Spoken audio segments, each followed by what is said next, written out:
Chega de dúvidas na hora de pintar o cabelo e fazer aquele botox na gestação. Hoje nós estamos aqui com a doutora Fernanda Areias, dermatologista, para esclarecer todas as suas dúvidas.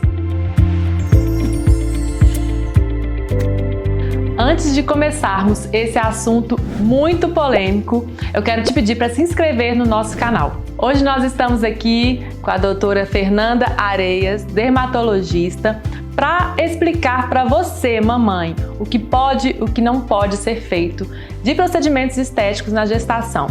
Então, Fernanda, se apresente e conte pra gente o que pode e o que não pode. Olá, eu sou Fernanda Areias, médica dermatologista, membro da Sociedade Brasileira de Dermatologia. Também sou mãe de um bebezinho de 1 ano e 8 meses, que é o Rafael, e vivi na pele todas essas transformações aí da gravidez. E vou compartilhar um pouquinho com vocês desse tema tão polêmico que são os procedimentos que podem e que não podem ser feitos na gestação. Eu acho que o assunto, no top, assim, o primeiro assunto que as mamães têm mais dúvidas e que realmente pode incomodar muito as mulheres é a tintura de cabelo. O que você pode me dizer sobre isso? Infelizmente, não existe nenhuma diretriz que guie todas as nossas decisões médicas sobre esse assunto.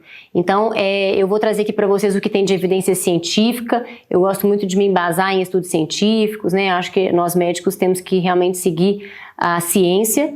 E, em função disso, os estudos mostram que as tinturas de cabelo são totalmente contraindicadas no primeiro trimestre da gestação, até antes de fazer o morfológico, que é aquele ultrassom que mostra que realmente está tudo bem com o neném, que os principais órgãos e sistemas já foram bem formados, porque a maioria das tinturas de cabelo contém metais pesados.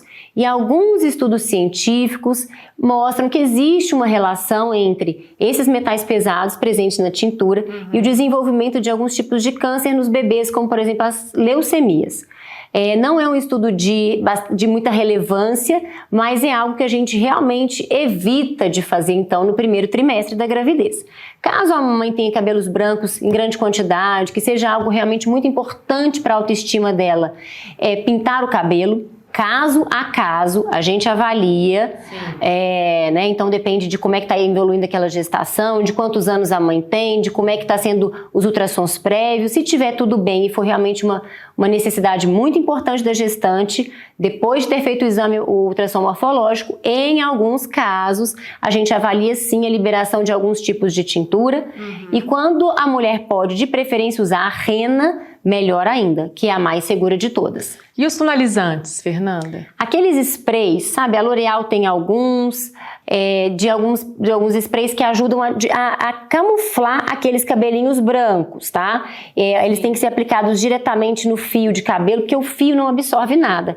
O couro cabeludo, aí esse sim, existe o risco daquela substância cair na corrente sanguínea, atravessar a placenta e chegar até o bebê. Então, mesmo se você optar por fazer as tinturas de cabelo, conversar com o cabeleireiro, os salões hoje já são muito instruídos em relação aos tipos de tintura que realmente são totalmente contraindicados. Mas se você for fazer, orientar o cabeleireiro de evitar o contato direto com o couro cabeludo.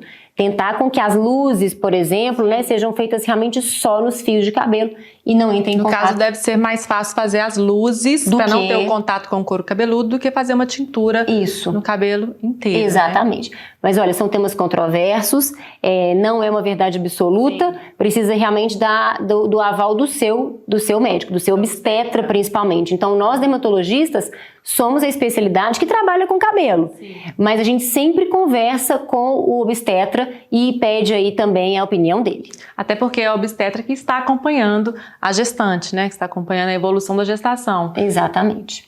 Dentro desses procedimentos para cabelo, a progressiva, alguns tratamentos químicos no cabelo, ele é contraindicado? Totalmente, né? Na verdade, progressiva, ninguém deve fazer progressiva na vida, né? Eu entendo hoje como que isso mudou realmente, assim, a autoestima de algumas mulheres, né? Fazer progressiva, mas realmente o prejuízo para o cabelo é eterno.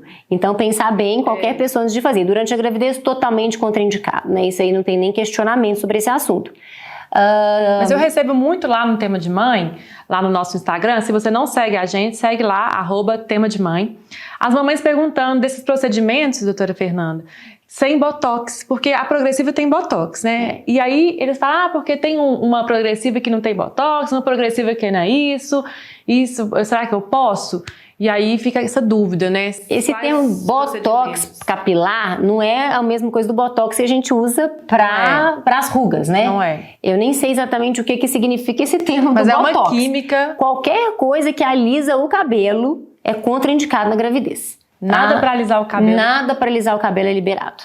E é legal, gente, que hoje em dia tá todo mundo se aceitando mais, as mães estão deixando o cabelo mais natural, então as mamães podem usar, né, da gestação para um momento de aceitação, de transição capilar, de ficar bonita consigo mesma, né, de se amar, de olhar no espelho e aceitar, né, não, Fernanda? Exatamente. E outra coisa assim, durante a gravidez o cabelo fica maravilhoso. Fica. Né? Nossa, cresce, fica lindo, o cabelo fica mais brilhante, ele cresce muito, depois ele cai, né? No pós-parto existe aquela queda fisiológica que a gente pode conversar um pouco sobre ela depois, mas aproveitar realmente esse momento para redescobrir como que o seu cabelo é bonito durante a gravidez, eu acho que é sensacional. Conta pra gente, doutora Fernanda, descolorir os pelos. Pode durante a gestação? Não pode? Mesma coisa que eu falei pro cabelo, né? Evitar. Ainda mais que descolorir os pelos não é tão fundamental assim, né? Como, por exemplo, quem tem muito cabelo branco. Mas então evita. Eu acho que existem muitas mulheres que têm muitos pelos, então ela pode fazer uma depilação a laser? Os lasers na gravidez é um assunto que, assim, também não existe estudo. Os estudos na gravidez são todos muito fracos, né? Porque ninguém vai pegar a gestante nessa fase aí tão especial da vida e submetê-las a determinados procedimentos e avaliar se faz mal ou não faz. Então, por isso que a gente não tem muito embasamento na literatura de muita coisa, sabe? Principalmente dos procedimentos mais estéticos. De maneira geral, a gente evita de fazer, tá? Também não é uma contraindicação absoluta, mas a gente evita.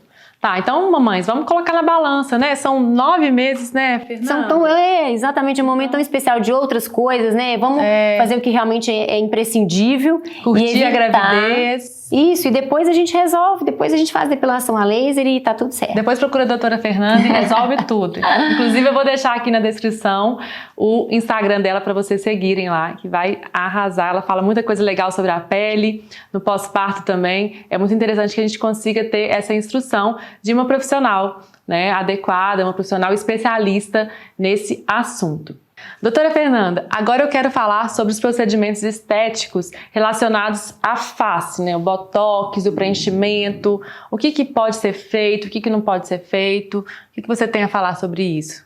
Também é um assunto que não existe uma diretriz que nos guia, né? Não existem estudos científicos robustos o suficiente para dizer que é totalmente liberado ou não, mas de maneira geral, a gente evita fazer a toxina botulínica com a finalidade estética, como a Samia mesmo já disse, são apenas 9 meses, dá para sobreviver com aqueles pezinhos de galinha nesse tempo.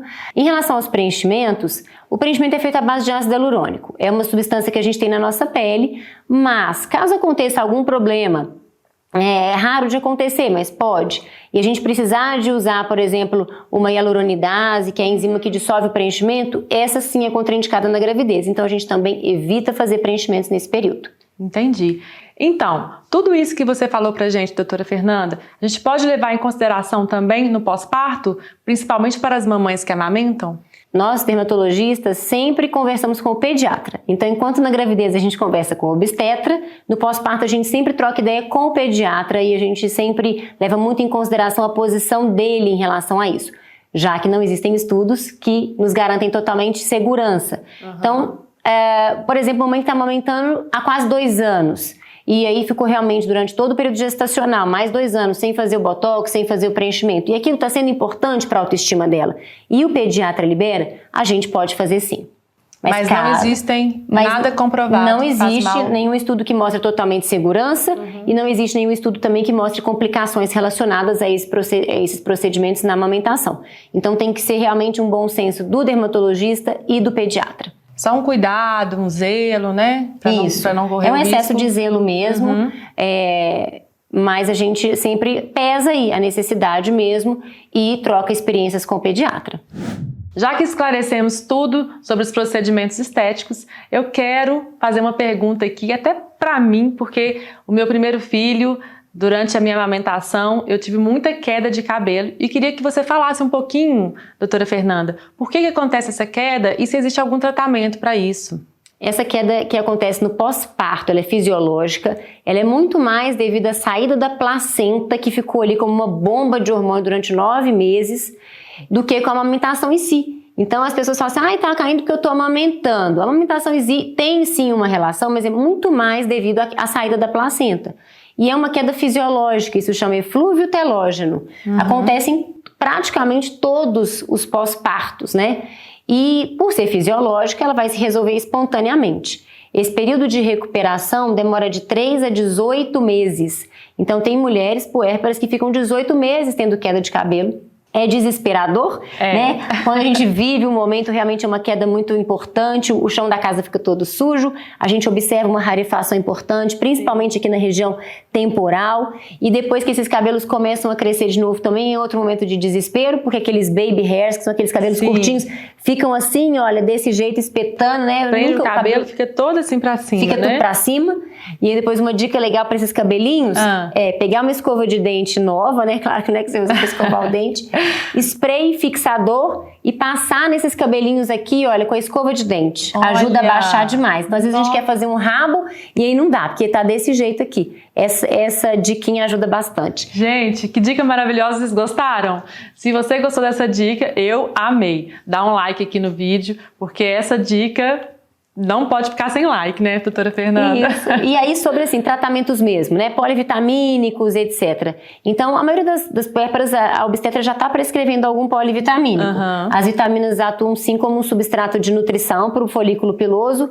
Eu acho que é interessante. Quando tem alguma deficiência específica, então, por exemplo, a ferritina está muito baixa, aí a gente tem que repor aquele nutriente em específico, então, às vezes, um sulfato ferroso, ou quando a vitamina D está muito baixa, reposição de vitamina D, mas isso aí, muitas vezes, também a obstetra já está fazendo, mas é nosso papel, dermatologista, avaliar tudo isso frente a esse quadro de eflúvio telógeno.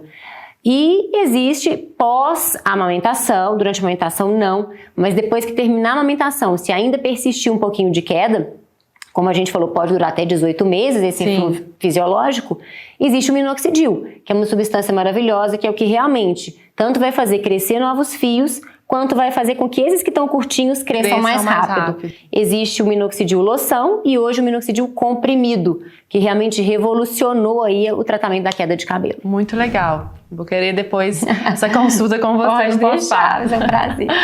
Meninas, espero que vocês tenham gostado. Muito obrigada, doutora Fernanda. Imagina. E até a próxima. Beijo. Beijo.